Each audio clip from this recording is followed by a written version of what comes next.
Alors c'est un projet que j'ai depuis longtemps, longtemps, longtemps. Tu ouvres un espace vidéo, tu as plein de petites cases, tu as juste à cliquer ici ou là. C'est une surface, tu la déplies. Et ça commence à te lire de la littérature. Peu importe celui qui lit, tu regardes pas l'image, tu laisses juste ça en mode podcast. Mais ça pourrait être quelque chose à terme d'infini, mais comme tu te promènes. Et pour moi, de mon côté, c'est dans ces moments de la journée, tu as toujours ces moments de creux, voire des moments d'inquiétude. Juste là, se dire, je prends ce livre, je l'ouvre et je lis. Alors évidemment, au début, tu vas te demander, tu vas où, tu choisis quoi. Mais si tu prends au bout d'un an et que tu en es 300, peu importe, c'est la carte qui décide et plus toi-même.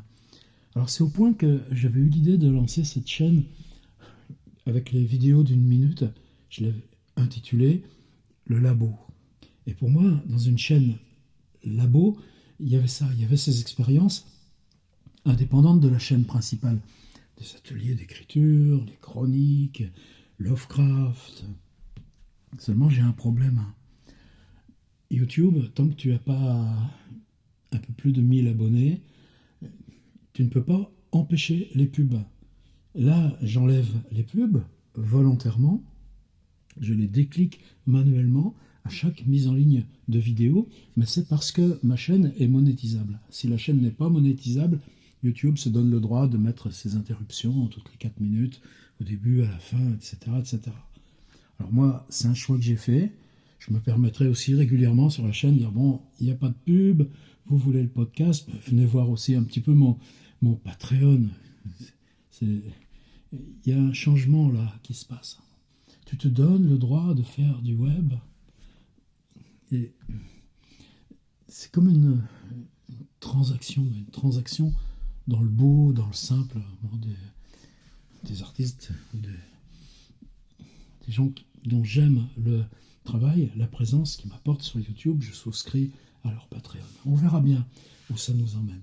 Alors, en tout cas, même si c'est sur la chaîne principale, même si je le dis très égoïstement, c'est parce que moi, j'en ai besoin.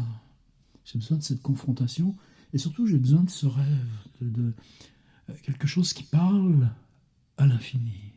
Quel que soit le point d'où on s'en saisisse dans le vaste paysage de la littérature.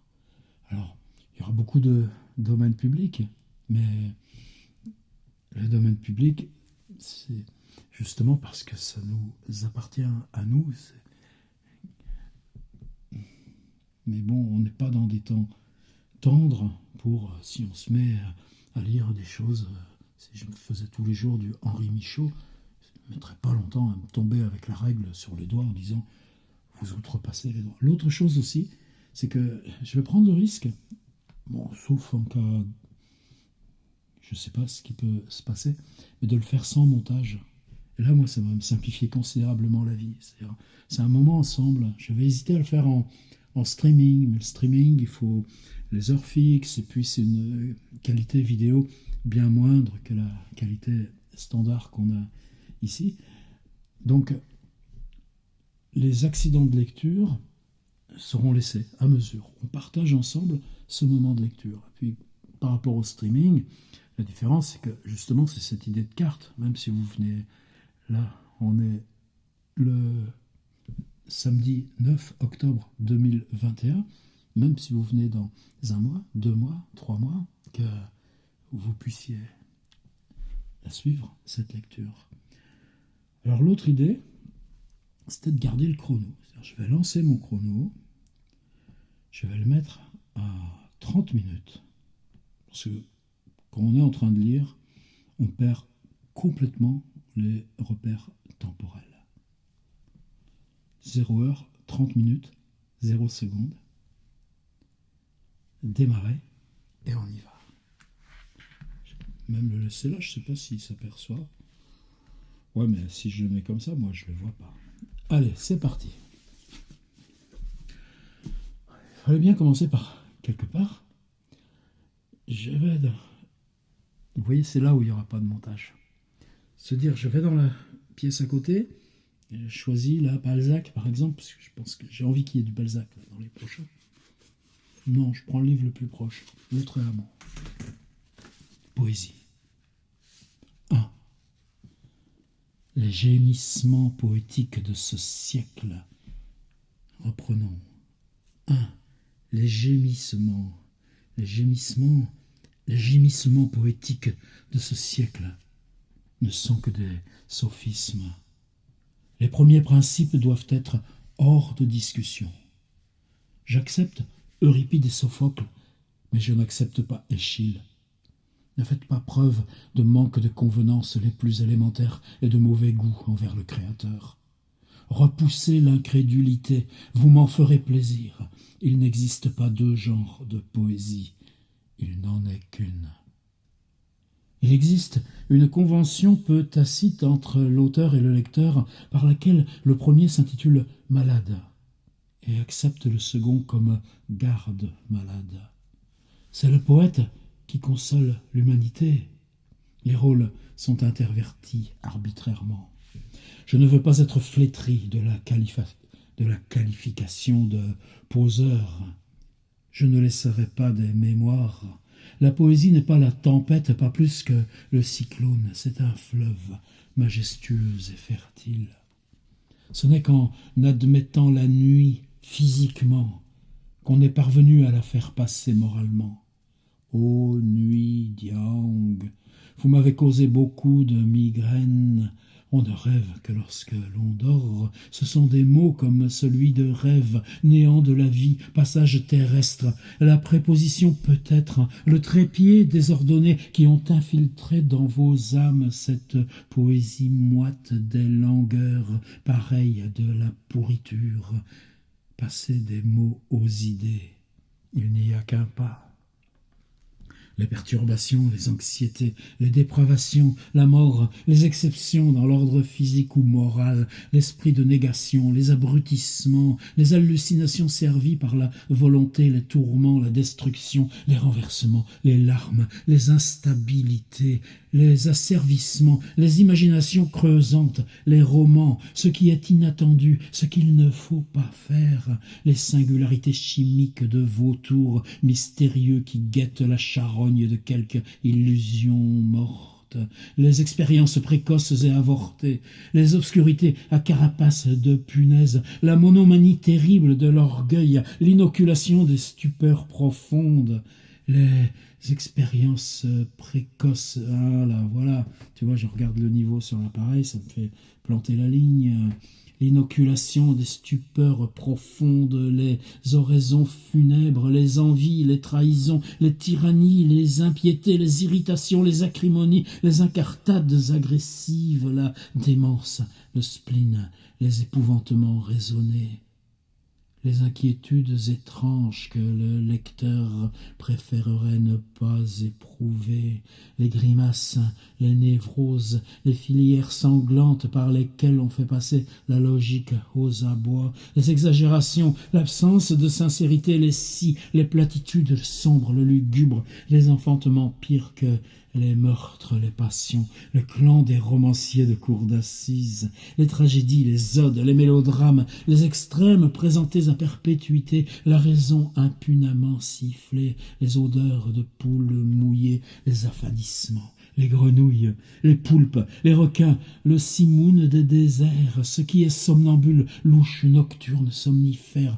noctambule, visqueux, phoque parlant, équivoque, poitrinaire, spasmodique, aphrodisiaque, anémique, borgne, hermaphrodite, bâtard, albinos, pédéraste, phénomène d'aquarium et femme à barbe, les heures saoules du découragement taciturne, les fantaisies, les âcretés, les monstres, les syllogismes démoralisateurs et les ordures, ce qui ne réfléchit pas comme l'enfant, la désolation, ce mancenillier intellectuel, les chancres parfumés, les cuisses aux camélias, la culpabilité d'un écrivain qui roule sur la pente du néant et la culpabilité d'un écrivain qui roule sur la pente du néant et se méprise lui-même avec des cris joyeux, les remords, les hypocrisies, les perspectives vagues qui vous broient dans leurs engrenages imperceptibles, les crachats sérieux sur les axiomes sacrés,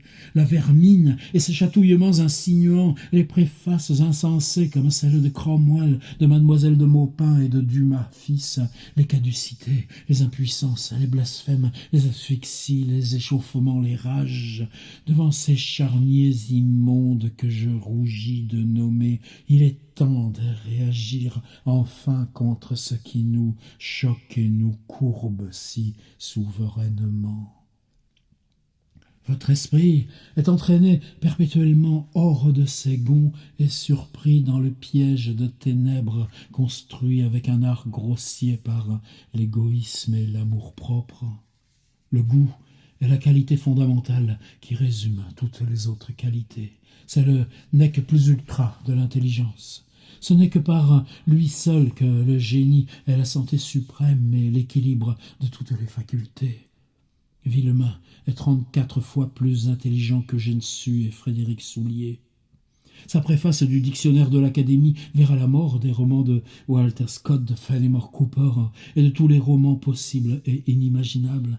Le roman est un genre faux, parce qu'il décrit les passions pour elles-mêmes. La conclusion morale est absente.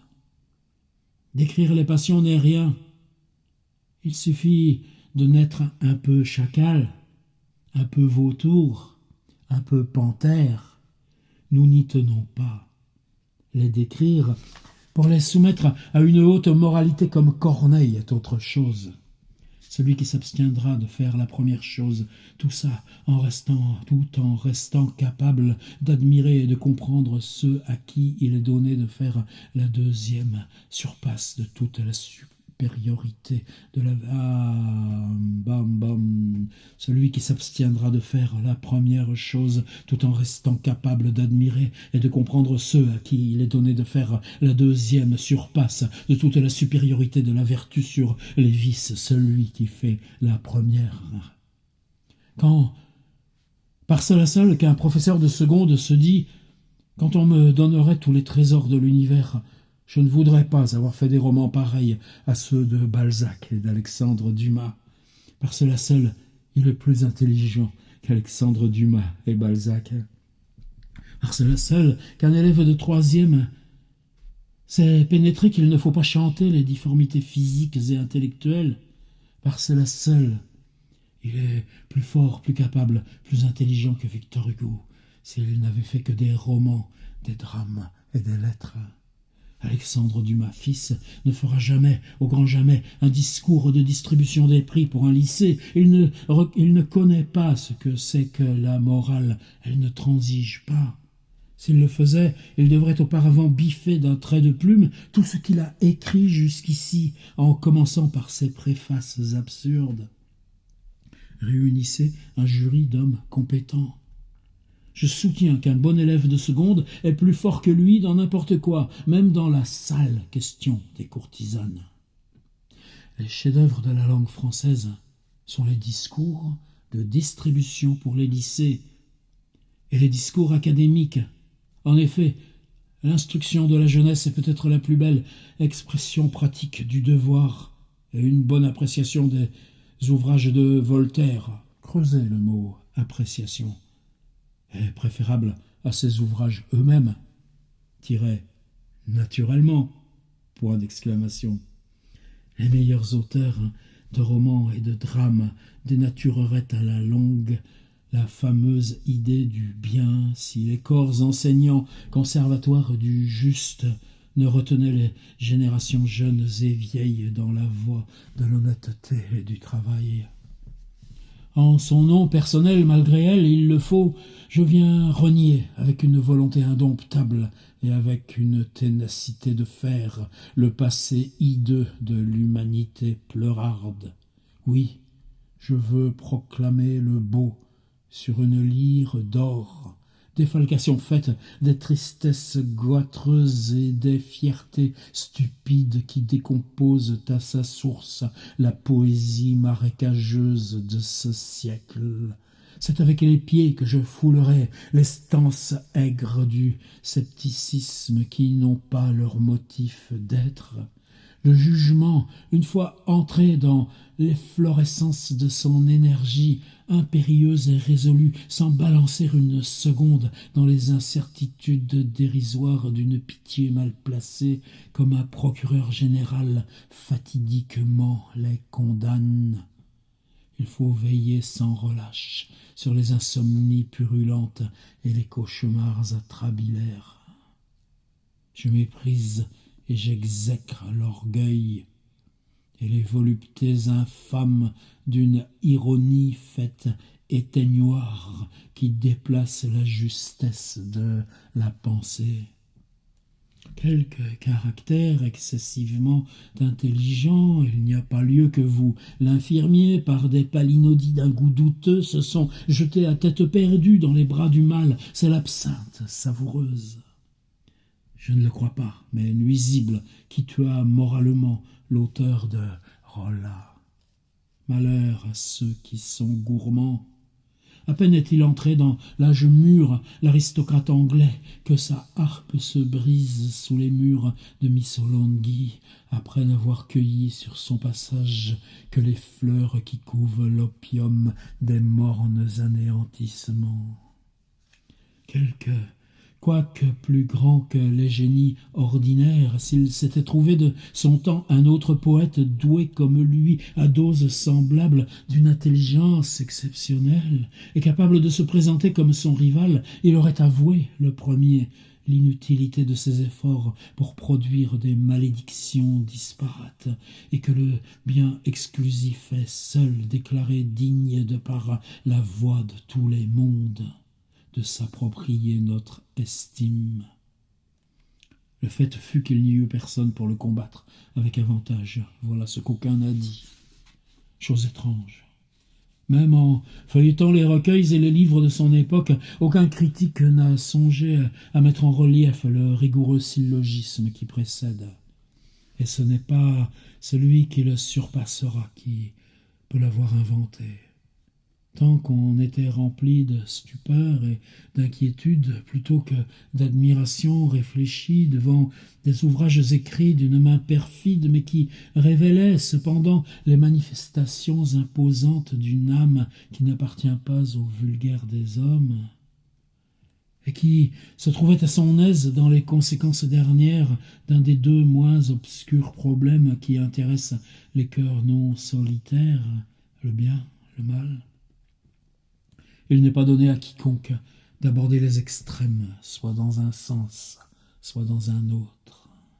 C'est ce qui explique pourquoi, tout en louant sans arrière-pensée l'intelligence merveilleuse dont il dénote à chaque instant la preuve, lui, un des 4 ou 5 phares de l'humanité, l'ont fait en silence ses nombreuses réserves sur les applications et l'emploi injustifiable qu'il en a fait sciemment.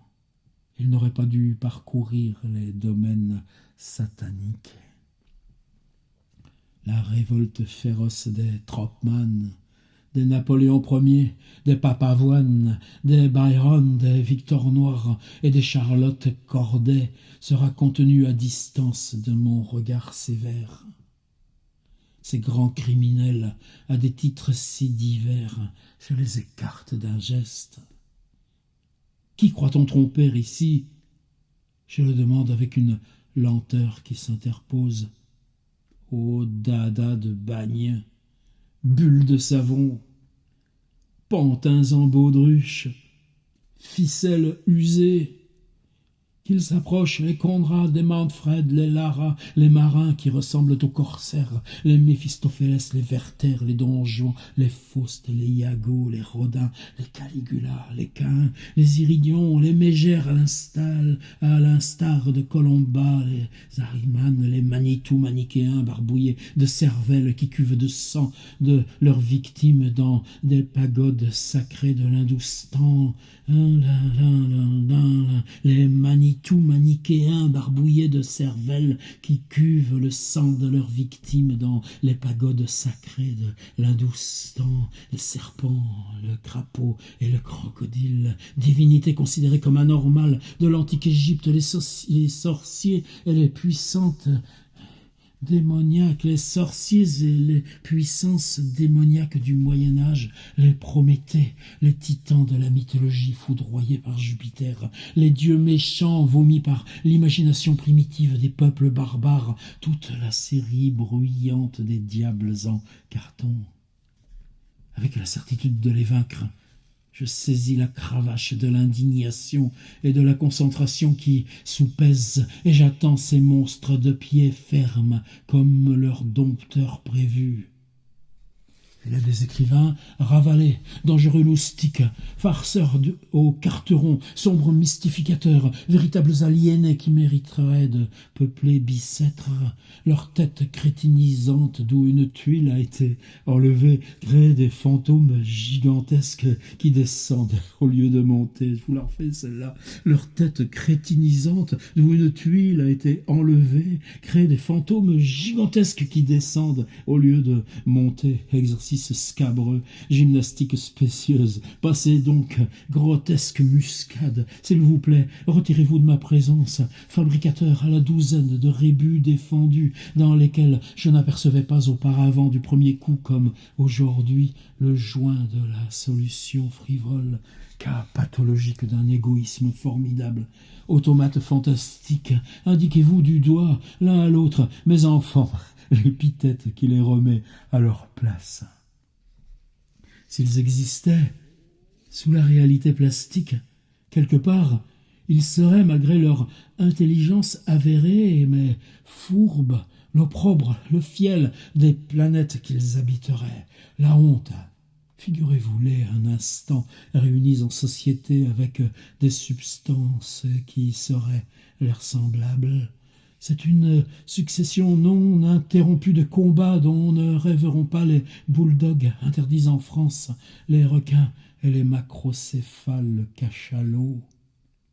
Ce sont des torrents de sang dans ces régions chaotiques pleines d'hydres et de minotaures, et d'où la colombe effarée sans retour s'enfuit à tire-d'aile. C'est un entassement de bêtes apocalyptiques qui n'ignorent pas ce qu'elles font. C'est un entassement de bêtes c'est un entassement de bêtes apocalyptiques qui n'ignorent pas ce qu'elles font. Ce sont des chocs de passion, d'irréconciliabilité et d'ambition, à travers les hurlements d'un orgueil qui ne se laisse pas lire, se contient et dont personne ne peut même approximativement sonder les écueils et les bas-fonds. Mais ils ne m'imposeront plus, ils ne m'en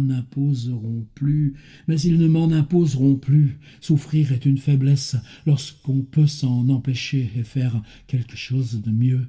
Exhaler les souffrances d'une splendeur non équilibrée, s'éprouver, ô moribond des marèmes perverses, moins de résistance et de courage encore. Avec ma voix et ma solennité des grands jours, je te rappelle, dans mes foyers déserts, glorieux espoir. Viens t'asseoir à mes côtés, enveloppé du manteau des illusions, sur le trépied raisonnable des apaisements. Comme un meuble de rebut, je t'ai chassé de ma demeure avec un fouet aux cordes de scorpion. Si tu souhaites que je sois persuadé que tu as oublié, en revenant chez moi, les chagrins que sous l'indice des repentirs je t'ai causés autrefois, creux bleu, Ramène alors avec toi, cortège sublime, cortège. Ramène alors avec toi, cortège sublime. Soutenez-moi, je m'évanouis, les vertus offensées et leurs impérissables redressements. Je constate avec amertume qu'il ne reste plus que quelques gouttes de sang dans les artères de nos époques phtisiques. Depuis les pleurnicheries odieuses et spéciales, brevetées sans garantie d'un point de repère, des Jean-Jacques Rousseau, des Chateaubriand et des nourrices en pantalon aux poupons Obermann, à travers les autres poètes qui se sont vautrés dans le limon impur jusqu'au songe de Jean-Paul, le suicide de Dolores de Vintimille, le corbeau d'Alan, la comédie infernale du Polonais, les yeux sanguinaires de Soria et l'immortel cancer, une charogne que peignait autrefois avec amour l'amant morbide de la Vénus hottentote, les douleurs invraisemblables que ce siècle s'est créées à lui-même dans leur voulu monotone et dégoûtant l'ont rendu poitrinaire, larves absorbantes dans leurs engourdissements insupportables. Allez, la musique. Oui, bonnes gens, c'est moi qui vous ordonne de brûler sur une pelle rougie au feu avec un peu de sucre jaune le canard du doute aux lèvres de vermouth qui répandait dans une lutte mélancolique entre le bien et le mal des larmes qui ne viennent pas du cœur sans machine pneumatique. Fait partout. Oui, bonnes gens, c'est moi qui vous ordonne. Allez, la musique, oui, bonnes gens, c'est moi qui vous ordonne de brûler sur une pelle rougie au feu avec un peu de sucre jaune le canard du doute aux lèvres de vermouth qui, répandant dans une lutte mélancolique entre le bien et le mal, des larmes qui ne viennent pas du cœur sans machine pneumatique, fait partout le vide universel. C'est ce que vous avez de mieux à faire. Le désespoir, se nourrissant avec un parti pris de ces fantasmagories, conduit imperturbablement le littérateur à l'abrogation en masse des lois divines et sociales et à la méchanceté théorique et pratique. En un mot, fait prédominer le derrière humain dans les raisonnements. Allez, et passez-moi le mot. L'on devient méchant, je le répète, et les yeux prennent la teinte des condamnés à mort. Je ne retirerai pas ce que j'avance, je veux que ma poésie puisse être lue par une jeune fille de 14 ans. La vraie douleur est incompatible avec l'espoir. Pour si grande que soit cette douleur, l'espoir de s'en couder s'élève plus haut encore. Donc laissez-moi tranquille avec les chercheurs. À bas les patins! Ah bas, chiennes cocasses, faiseurs d'embarras, poseurs, ceux qui souffrent, ceux qui dissèquent les mystères qui nous entourent, n'espèrent pas. La poésie qui discute les vérités nécessaires est moins belle que celle qui ne les discute pas. Indécision à outrance, talent mal employé, perte de temps, rien ne sera plus facile à vérifier. Chanter Adamastor, Jocelyn, Rocambole, c'est puéril. Ce n'est même que parce que l'auteur espère que le lecteur sous-entend qu'il pardonnera à ces héros fripons qu'il se trahit lui-même et s'appuie sur le bien pour faire passer la description du mal. C'est au nom de ces mêmes vertus que Franck a méconnu que nous voulons bien supporter, ô saltimbanque des malaises incurables. Ne faites pas comme ces explorateurs sans pudeur, magnifiques à leurs yeux de mélancolie, qui trouvent des choses inconnues dans leur esprit et dans leur corps. La mélancolie et la tristesse sont déjà le commencement du doute. Le doute est le commencement cruel des différents degrés de la méchanceté. Pour vous en convaincre, lisez la confession d'un enfant du siècle. La pente est fatale. Pour vous en convaincre, lisez la confession d'un enfant du siècle. La pente est fatale une fois qu'on s'y engage. Il est certain qu'on arrive à la méchanceté. Méfiez-vous de la pente. Extirpez le mal par la racine. Ne flattez pas le culte d'adjectifs tels que indescriptible, inénarrable, rutilant, incomparable, colossal, qui mentent sans vergogne aux substantifs qu'ils défigurent. Ils sont poursuivis par la lubricité.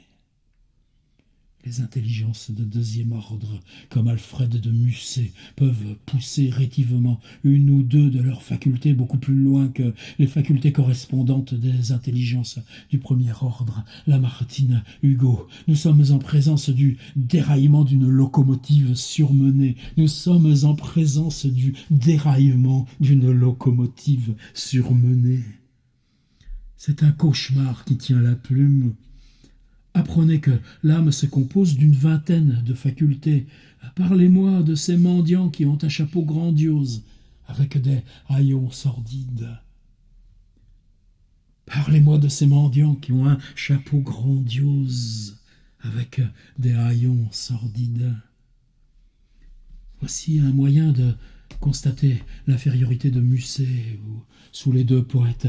Lisez devant une jeune fille Rolla ou Les Nuits, les Fous de Cobb, sinon les portraits de Gwynplaine et de Dea ou le récit de Théramène d'Euripide, traduit en vers français par Racine le père. Elle tressaille, fronce les sourcils, lève et abaisse les mains, sans but déterminé comme un homme qui se noie. Les yeux jetteront des lueurs verdâtres. Lisez-lui Prière pour tous de Victor Hugo. Les effets sont diamétralement opposés.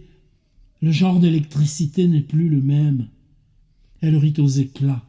Elle en demande davantage.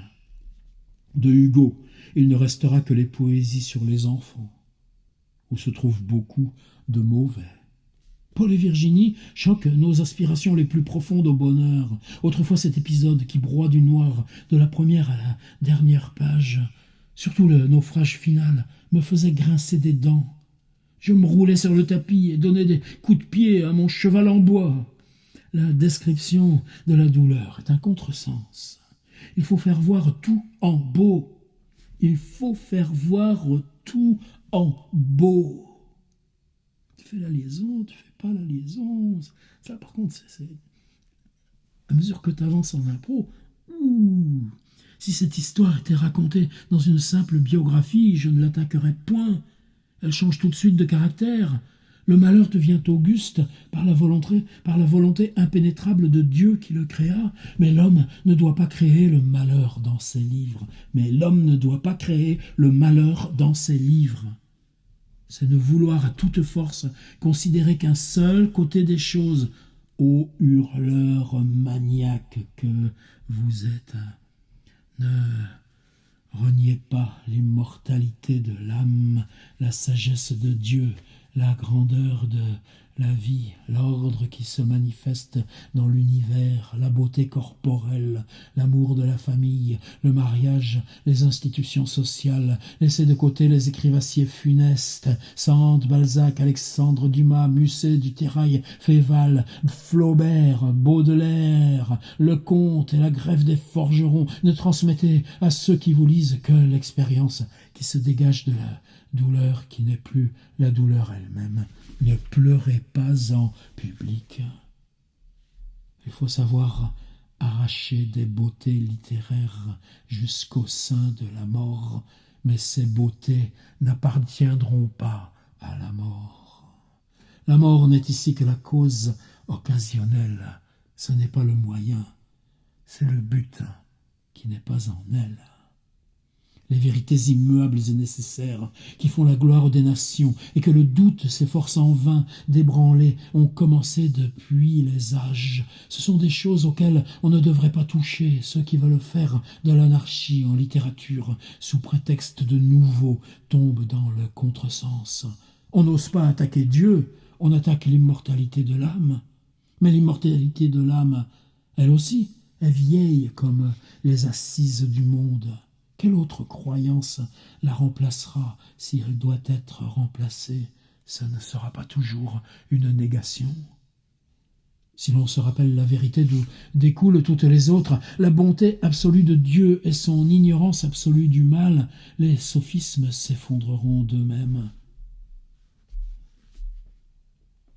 S'effondrera dans un temps pareil la littérature peu poétique qui s'est appuyée sur eux. Toute littérature qui discute les axiomes éternels est condamnée à ne vivre que d'elle-même. Elle est injuste, elle se dévore le foie. Les novissima verba font sourire superbement les gosses sans mouchoir de la 4e. Nous n'avons pas le droit d'interroger le Créateur sur quoi que ce soit. Si vous êtes malheureux, il ne faut pas le dire au lecteur. Gardez cela pour vous. Si on corrigeait...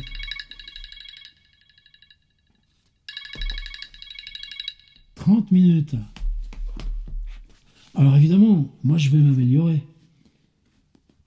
Vous me direz si j'oublie pas les Rock Stories, Bill Wyman et puis les autres. Je n'oublie pas l'instant Lovecraft. Mais justement, je voudrais que mon rêve soit complet. Si je fais cette grande fresque, où on la touche partout, ben il sera là, l'autre est amant. C'est tellement bien de pouvoir s'offrir ça. Allez, la suite à demain. Pas avec l'autre amant, avec un autre. 30 minutes, la première.